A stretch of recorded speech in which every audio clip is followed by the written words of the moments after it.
環球大戰線深入世界最前線，全球各地的觀眾朋友，大家好，我是葉思敏。今天我們會特別來討論到的是中美晶片戰正式的失控嗎？華為喊出的要製作出的1.4奈米，並且使用的是濤定律來挑戰過去幾十年稱霸的摩爾極限摩爾定律。那麼另外一方面，我們來看到艾斯摩爾則是罕見的槓上了華府，輝達也被捲入在這一場中美科技戰的政治供應鏈拉扯。美國一方面要蓋1000億級的晶圓計劃，面對中國大陸全面開火。先來介紹今天的在場來賓，首先歡迎前資深外交官介文汲介大使。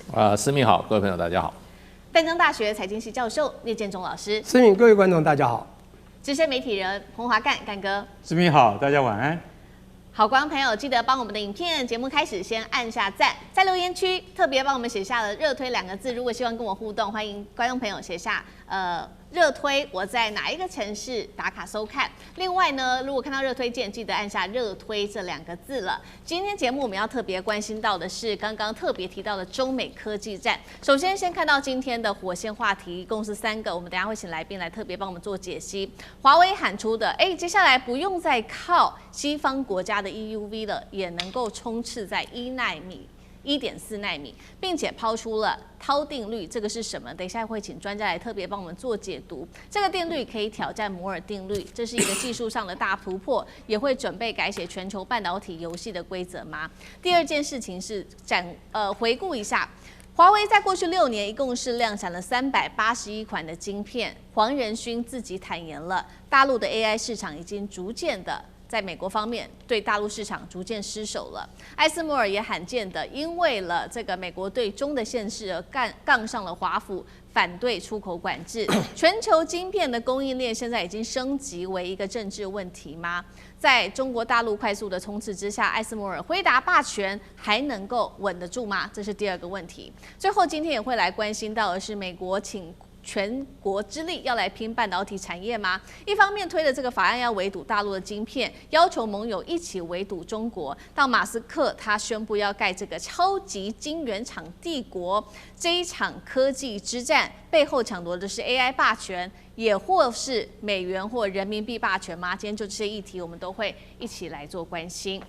趕快要來關心到的是大陸的科技戰，這一回真的會改寫規則的一個新的突破新階段了。最新消息，華為正式的拋出了全新的半導體理論濤定律，透過邏輯折疊的技術是可以不依賴 EUV 極紫外光機的曝光機的。最快他說2031年就可以做到量產1.4奈米的晶片了。一旦成真，等於是公然挑戰了過去數十年來稱霸的摩爾定律。我們趕快來看到華為過去的成績，這6年來量產了包括了381款的晶片，今年秋天還會再推出它的新一代麒麟手機晶片，號稱透過這一種邏輯折疊的技術，可以搭配晶片大幅提升 AI 的運算以及它的能源效率。所以節目一開始，我們要趕快請聶老師來帶我們關心到的華為拋出了這個濤定律，而且不用到 EUV 就可以把晶片持續推進到1.4奈米。這是什麼樣的一個神奇的技術？真的可能做到嗎？摩爾定律現在被說已經逼近到了物理的極限，難道未來是在靠先進製程，還是另外一場全新的架構革命？那聶老師怎麼看？好，其實我這裡要科普一下，還好我有一些工學院的背景，而且我一直在教數量方法。有一個字，希臘字非常之重要，我相信我不科普，很多人還搞不清楚什麼叫做濤。我不知道2位知不知道，因為我是工學背景的，知道嗎？知道嗎？你們可能都不知道。濤就是這個字，濤是什麼東西？希臘字就是 T 的希臘字，T 是什麼？就是時間 time。好，這樣你就知道了。所以我跟大家報告一下，非常清楚，濤定律就是維持它另外一種可以超前的這個速度，也就是这個效能更超前，它是用時間的壓縮，而不是過去用把一個同樣的一個單位中，比如晶片或叫基體電路，把以前的電晶體啊，把它壓縮，一直壓小，那小到你根本看不到。什麼叫奈米技術？越小，同一個單位裡面放越多的这個電晶體在裡面，它走越多的電路，你可以在越小地方做到越超強的能量，不是這樣嗎？就做小，大家知道哈。那小到很小的時候，你就必須靠一個東西。我跟你講，你顯微鏡是不是可以才能看到很小的東西？你就必須靠那個所謂的極光機啊、EUV 啊，這個所有的這個艾斯摩爾荷蘭就專門做這一塊，讓你很小的東西可以光照進去呢，真的照那個藍圖，你才可以把電路照過去。那小到不行，再小再壓縮，你就會發現就會超過我們後來在前幾年講的叫摩爾定律達到了極限。那我先回顧一下，我們基本的科普一下，什麼叫摩爾定律？摩爾定律呢，是當時不可一世的一家非常厲害的記憶電路公司，叫 Intel。在我那個美國讀書的年代，所有的電腦，我們不管當時的 Clone 啊，從那個 PC， 我們從286、386到486，當時記憶體只有256K 到1 MB、2 MB。我在美國開過電腦公司啊，先報告一下。也就在那個年代，我們所看到CPU加上去就叫 INT 了5個字 Intel。不可一世的當 CEO 叫做 Gordon Moore。他就覺得他們太厲害了，我跟你是，他認為我們可以在18個月到24個月，也就是2年之內，讓我們所有的一樣的東西，我們越來越壓縮，技術越來越好，讓你越來越小，越來越好。你看到一樣的東西，我可以做到越高效了，越高效，越來越厲害。每2年加速2倍的含量在裡面，越來越什麼東西小。那但是大家要知道，其實啊，這個我們講的我們的對岸華為，因為受到了晶片制裁，剛剛講到6年。不是麒麟的這個麒麟這個晶片不是攻擊華為手機，好像越做越棒，好像怎麼也不太輸，有沒有？當然，它還沒有辦法做到先進奈米製程。雖然我們的中國大陸它的成熟奈米製程在全球 Wavelength 已經真的掌控了全世界任何我們不管民用的大部分的這個所謂的這個我們的使用的 gadget 的商品。可是你知道比較高科技、很先進的這些奈米製程啊，甚至3奈米以下的，我們講台積電基本上全球一枝獨秀嘛，就是三星還有 Intel 早就大概在這個方面退場了啦，它只能銜接這個台積電過去來把它的基礎建設再加持。我現在重點就在那當對岸被大家知道，川普1點裡面還沒有打那麼兇，在2019、20的時候，那個拜登時候就開始對華為做產生的禁令。那大家要知道，當時在2018年是先對知道華為很厲害，先把孟晚舟抓起来，把他這個弄了30天，有沒有？我要講的這件事情是告訴大家說，美國看到華為的成長，他不讓他成長，因此對他做了非常多的壓縮。這時候呢，在華為讓他無洞可鑽的這種制裁之下，3次的清單，到了2020，那我們的對岸真的受不了，他只好用他過去曾經提過一個定律，這個定律其實他們很早就提出來了。那這個有一個人，我們必須講一下，叫做1996年入到華為進去的一個女人，叫做何庭波啦。這個人呢，跟大家講一下，她是一個董事。你不要小看這個人，他是雙碩士啊，他也沒拿到像我這樣拿博士。重點博士不重要，他是一個物理和通信的雙學位。重要是他是湖南人啊，抱歉啊，因為我也是湖南人。重要是湖南人很能做事，很有 guts， 做事就專注，就跟最近有一個機車叫張雪一樣。都是湖南人，湖南出才子啊！就毛澤東不也湖南人？好，重點來了，也就是我們這種湖南人的精神打拼。他當時做他的業務部門，就辦到業務部門 CEO 也做到最強最厲害，所以他被稱為叫華為晶片之王、晶片女神，或者叫做技術女神哦。這樣一個女孩子，你知道被他們重用。好，這時候他就不斷的推陳出新，他因此做出了一個用過去的濤的定律來說，我們用加速的方式，不需要縮小。好，那他就用行動說，在一個城市中就這麼大，你的地崎嶇不平，我們就盡量蓋道路，盡量蓋道路，越蓋越多，越塞越多，越塞多。好，這個我們基地電越來越多。可重點，他用另外一招，他說我們用折疊邏輯折疊的方式 ，logic， 你知道嗎？那種折疊的方式，要 fold 它 ，fold 什麼意思呢？就是疊加，疊加之後它可以超強。各位想想，我國中就畫了一個，我們講畫公路，畫高速公路，我就畫了天上的公路。你知道，你一旦超過了地上你還要繞路，還要碰到崎嶇地形。它是用高架模式，並直接到對岸。我要強調就是，它是用超速的方式去做，也就是不是把這個容量一直壓小，而是把時間加速，把時間變短啊，不是小而短的方式。這個東西叫 time 就是濤，希臘，所以叫濤定律。有人當時把它定成叫何庭波嘛，何氏定律 ，Hurst law，no， 它叫濤 law。好 ，anyway， 這是現在華為要做的。那因此呢，這時候它只做速度的加快就是縮短，而不是縮小。你覺得還需要 EUV 嗎？對。所以荷蘭會擔心啊。那當然，它現在要做1奈米，不是說它可以做到這麼小到1.4奈米，那是一個大小的概念。他說它的效能可以達到1.4奈米這樣的一個邏輯折疊，讓它可以做到即便先進製程，就我們講1.4奈米好，2奈米，甚至將來到1奈米好，所做到的東西，華為用這種邏輯哲學方式，一樣滔定律可以做得到。好，所以我們看到華為最新宣布的這個新突破滔定律，這個消息一出來，真的是坐實了現在艾斯摩爾跟輝達可以說他們的噩夢，因為他們先前就已經預言說中國大陸很可能會超車，現在等於是坐實這個噩夢即將要成真了嗎？我們來看到，所以呢，這2家公司企業的大佬趕快站出來喊話。首先是艾斯摩爾的執行長福克罕見發了一個重話，他說持續對大陸市場的出口限制只會加速中國的自主研發，而且他也用沙漠求生來比喻中國大陸現在在自主研發的這一條路上面，他說他可以在逆境中自給自足哦。對於艾斯摩爾來說，他說現在此刻就是存亡的問題了，並且他也從這當中看到了具體的數字，中國大陸艾斯摩爾在中國大陸的營收佔比會從去年的33%，在今年會暴跌到20%，所以荷蘭政府已經正式的向華府表達了不滿。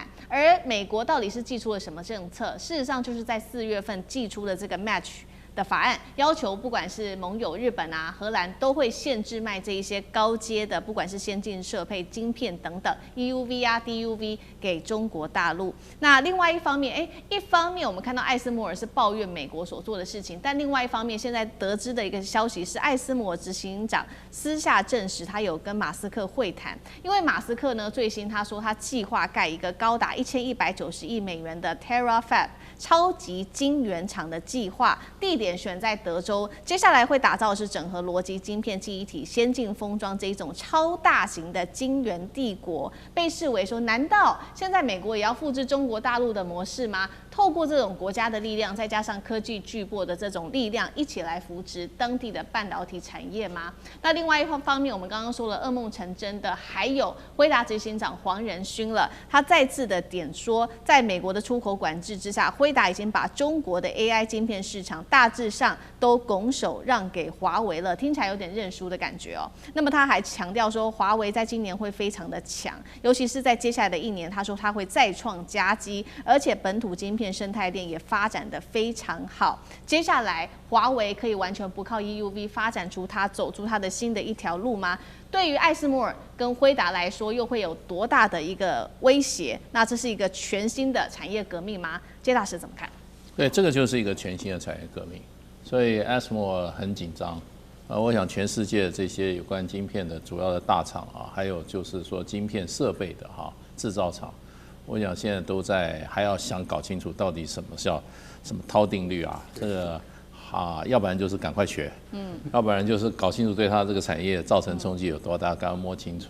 我想這應該包括我們台灣的這個我們所謂代工產業啊，我想衝擊一樣大，一樣大，因為這個就很簡單嘛，就變成就是說。這個科技的一進步啊，會把一整代的東西全部淘汰掉。鐵路出來的時候，中國的大運河就沒什麼用了，全世界的大運河都沒用了。不靠運河漕運了。你要說在中國在清末的時候，清朝以前，全部都是漕運，北方、南方，然後呢，重要運輸都是靠船啊，漕運啊，所以有這個青幫，這個所有的都要有規則的啊。那鐵路一出來以後，中國所有的運河都淤塞了，就是這麼現實啊。那你更不要講說，我們小時候可能現在年輕人都不知道，我們以前哇，Sony ，Sony 這個啊，多讓人向往啊。現在你看它不行啊，它就主要它沒有跟上這個科技發展的腳步，它的產品沒有跟上來。那更不要講日本當時做那些什麼做那些什麼。Walkphone 啊，那些啊 ，National 啊，現在沒有了。那現在唱片大家是玩家在玩了。以前我們聽音樂都是唱片，唱片錄音帶一出來，唱片就沒了，唱片也通通關門。然後呢，CD 一出來以後，那個錄音帶也沒了。現在 CD 你也買不到了。對。為什麼買不到？現在大家都用手機直接把音樂都 download 下來，或者我在手機上就加入這個音樂網站就可以了。車上也可以聽，走到哪都可以聽，要聽什麼都可以聽。對，所以就變成就是說，這個科技隔代換代是最可怕的。你要知道你是會被淘汰掉，因為這個所謂時間縮微嘛，他剛剛那個聶教授也講得非常清楚，時間縮微。過去是什麼？是物理縮微，把你這個物質把它縮嘛。那現在它是用另外一個概念來做，就完全另闢蹊徑嘛。同樣產生的效果，他說我2031年我做出來的晶片就是達到1.4奈米的效能，對不对？那怎麼做的話，可能我的整個內部設計啊，各方面都不一樣了。是，對，所以他說，所以最近就變成就是說，當時華為在被這個封殺的時候啊，他花了大概4年的時間嘛，1500多天嘛，我記得他們講1500多個日子裡面，他們突圍了，也就是那個他當時的那個晶片，手機的晶片突圍。那當時手機一出來就是 Mate 60P 嘛，我記得 Mate 60，一出來的時候，哇，各國都把他那個手機趕快買去，把他那裡面的核心處理器拿出来拆，一拆出來發覺，果然是中國大陸做的，不是外面。什麼？我們台積電幫他做沒有了，然後呢，中國大陸設計的純指7奈米，那他們就很奇怪，怎麼做得出7奈米？那他現在已經講了，他們已經用這個所謂的這個定律這個時間的這個定律來怎麼樣？已經設計了300多個晶片了，然後2031年就要做出1.4奈米等量的這樣子的晶片了。你說這些公司？哪個不緊張啊？對，如果我們台灣有公司不緊張的話，我不相信。我不相信，這個實在是一個大地震。對，好，所以我們看到這一場全新的科技革命，刚剛講了嘛，這個包括了各個科技產業大佬都非常緊張，不管是輝達，不管是艾斯摩爾。那同一時間呢，艾斯摩爾現在是另闢一個新的商機的一個新管道嗎？因為我們剛剛特別提到了嘛，執行長特別跟馬斯克聯繫上了，因為馬斯克說要在美國的德州這邊蓋一座超級晶圓廠，而且是砸1000億美元的。現在被解讀是不是美國也要複製大陸的模式，做到請國家之力來扶植半導體產業？那這背後爭奪的是 AI 科技的主權，幹哥又怎麼看？但是我是覺得馬斯克他如果要造一個超級工廠，那個依照艾斯摩爾那個執行長傅凱他所講的就這個根本就是一個 crazy plan， 非常瘋狂的計劃。因為他說第一步投資下去就是我們台灣投資美國的那個價錢，就200億美金先丟了，但到最後這個廠在德州這個廠規模會大到1200億美金，那是多大的廠啊！其實我今天坦白講一句，1200億美金，馬斯克他要怎麼個融資法呢，才能夠融資到那麼多？政府不幫忙，我看很難的。所以剛才思明講的沒有錯，也就是說要扶植自己的產業。而馬斯克在跟傅凱兩個人見面的時候，傅凱說他很認真哎，本公司艾斯摩爾是全球唯一能夠做深紫外光刻機的。我是每天都要等着那個什麼SK 海力士或者是英特爾抱着現金來找我，為什麼？只有本公司做得出來，只有艾斯摩爾做得出來。可是你不讓我艾斯摩爾賣深紫外光刻機給大陸，給中國，對，你知道我們少了多少營收嗎？其實我今天坦白講一句，他講的不是我講的，他坦白講一句，他說雖然艾斯摩爾很賺錢，但是在銀根上面，老實講一句，每一家像這樣子的半導體像這樣子的公司他們都是在跟時間在賽跑的，真的一定是這樣子。輝達也一樣所以我一旦失去了這個市場會怎麼樣？大家就曉得了嘛。然後馬斯克跟他談的時候，馬斯克非常緊張，非常認真跟他談這個事情。他說：“總裁，我跟你講我馬斯克我一定要，為什麼你知道？因為我的特斯拉跟以後我的星鏈的整個系統，沒有你們艾斯摩爾的東西，我們是做不出來的。是，而且我非常非常的重視我們未來，就說我們這個電動車以及星鏈計劃，再過10年，能不能夠仍然引導着世界的潮流？這個是馬斯克他最關心的。所以在這種情況底下，他說：我跟你講，這個封裝廠是從生產到測試到封裝一體成型。我們現在聽起來就好像跟着像華為一樣的嘛。美國人從來不幹這種事情的，現在幹了，你就知道說他們的危機意識有多高。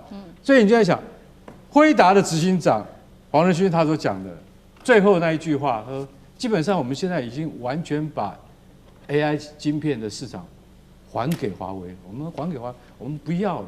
以前我有1/5的利潤是從這邊來的，我們現在通通還給他，為什麼？因為你讓我們失去了這個市場，就像艾斯摩爾也是一樣，他現在也失去了，也是一樣失去這個市場啊。